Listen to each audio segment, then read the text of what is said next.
All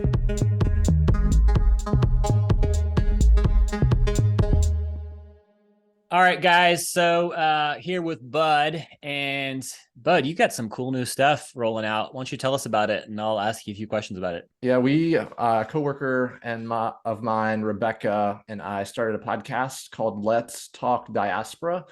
And so we know that there's lots of podcasts that you listen to, like the H3X podcast, where it's in the diaspora context. It's about multiplying disciples. But we said there's really not a podcast that's specifically focused on making Jesus known among the diaspora. Lots of podcasts talk about it, but we said we want to dedicate just space and time to talk just about this topic.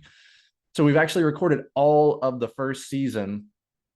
And at the beginning, we said, what is the goal of the first season? And it's like, we want to define what is diaspora missions, why is it important, and what's some ways to get started. And then in that kind of context, we're having interviews with people. So like we interviewed Jane Behan as well, which you heard on the H3X podcast. We also interviewed a Muslim background believer from Afghanistan who works in our city. We have his story. And then there is a retired school teacher that I work with who's engaging Afghans in our city, and we interviewed her. So we're trying to just get a good perspective of different types of people that are doing the work and just telling their story and talking about how important and how strategic diaspora engagement is in the West. Man, that's good. Yeah, as you said, that really is pretty central to what we try to focus on with the H3X podcast. It comes in and out for us, but there's a huge need for what you guys are doing. And even in your content, you talk about just how important it is that we talk about this, and the reason why we don't talk about it more probably being because there's just not a lot of conversation about it. And so you're really stirring up that conversation. What are some of your hopes that as people listen, that they will that they'll take away, or that how will this like inject into the conversation, especially here in North America, and increase focus on this? Yeah, I think as someone who's working with the unreached in the diaspora and around a lot of people that do that, sometimes there's this feeling of the worker, and then almost like this unsaid thing within churches. It's like, oh, what you're doing is great, but why didn't you go to India? Why didn't you go to Iraq? Why didn't you go to those places? And I think the biggest takeaway I want people to see is, if you are working among the unreached in North America, or just in the West in general, in a diaspora context, that you are doing it because God called you to it, and God brought people to you, and you're not unstrategic in what you're doing. You're following the leading of the Lord. And for church leaders to see that and say, we want to champion that, and we want to see churches and church leaders come alongside people who are intentionally working with the diaspora and saying, we want to commit energy to this. Finances, yes, but we want to commit energy, that we're going to talk about it. So that way everyone knows that who is the unseen mover that moves people. It is God. And if people are on the move, God is at work. The question is, how do we respond to that? I love it, Bud. And, I like some of the things you highlighted in there. I think sometimes in my experience engaging in diaspora work, it can be seen as like the backup plan or a secondary calling or those kinds of things. But man, there are unique dynamics to pioneering work among the diaspora that is needed and needs to be focused on, and can and should be a primary calling for many people. Can you speak to that as well, just where it fits into the work in North America and its importance? Yeah, I would say two things. Like, one, that there is like this Great Commission tool chest in North America, meaning we have all of these believers who have the identity of Christ as an ambassador of Christ. And then we have these, 50 million diaspora people, maybe 20 plus million unreached people groups in the United States, population, and saying, how can we get the people out of the toolbox into the field?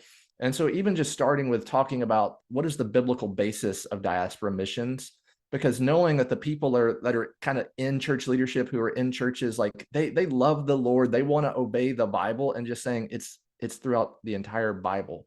The other thing I would say is, we don't have this figured out. Like, we need more people to contribute because we just don't have it figured out. We need more pieces doing different things. We need people who are doctors sharing the gospel with Pakistani coworkers. We need people who are IT specialists sharing the gospel with their Telugu speaking Indian friends.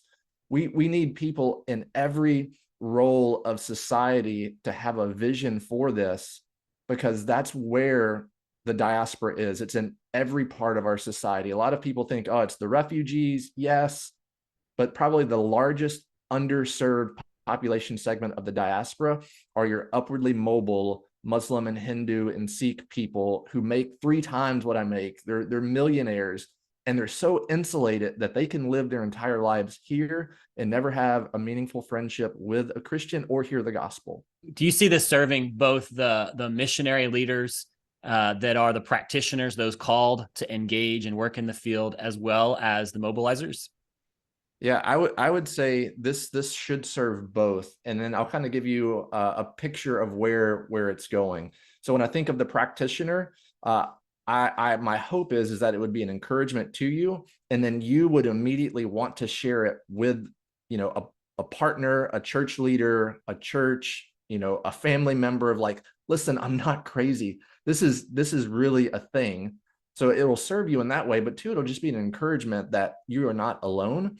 And then for those mobilizers, those people who are in churches, missions pastors, then being able to have a pathway for them to say, okay, God is calling you to serve cross-culturally. Maybe you have a family issue that you can't go. Maybe that family issue is not a burden, but it's an opportunity for you to stay and engage the unreached here.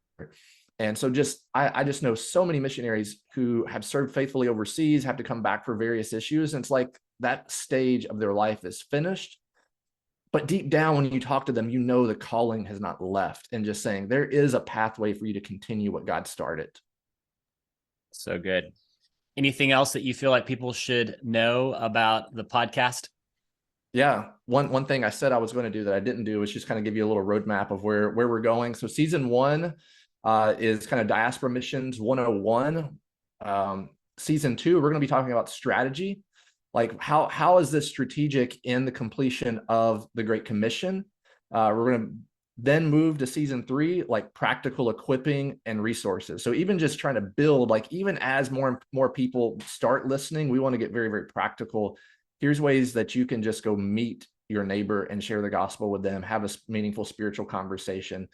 Season 4, we're looking at this contrast between local and global, or how some people call glocal, and saying that is really the root of diaspora missions. It's not either or, it's both.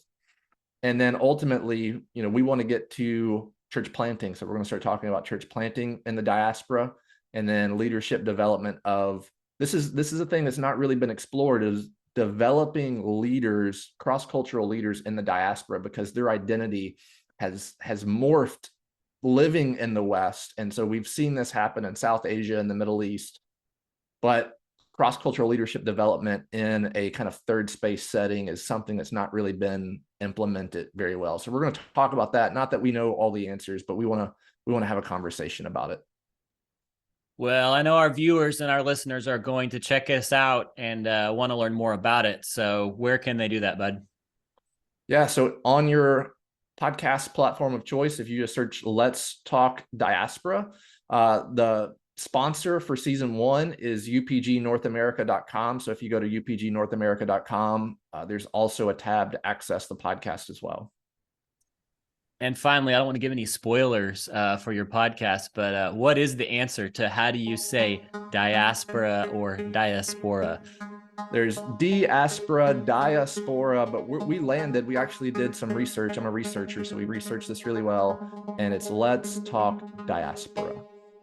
Thanks for listening, for watching. If this content has been helpful for you, please take a minute to rate, review, and subscribe to the podcast. It really helps us to get this content out there farther, to serve Jesus, grow his kingdom, and accomplish the Great Commission until there is no place left. Much love to you guys. See you next time.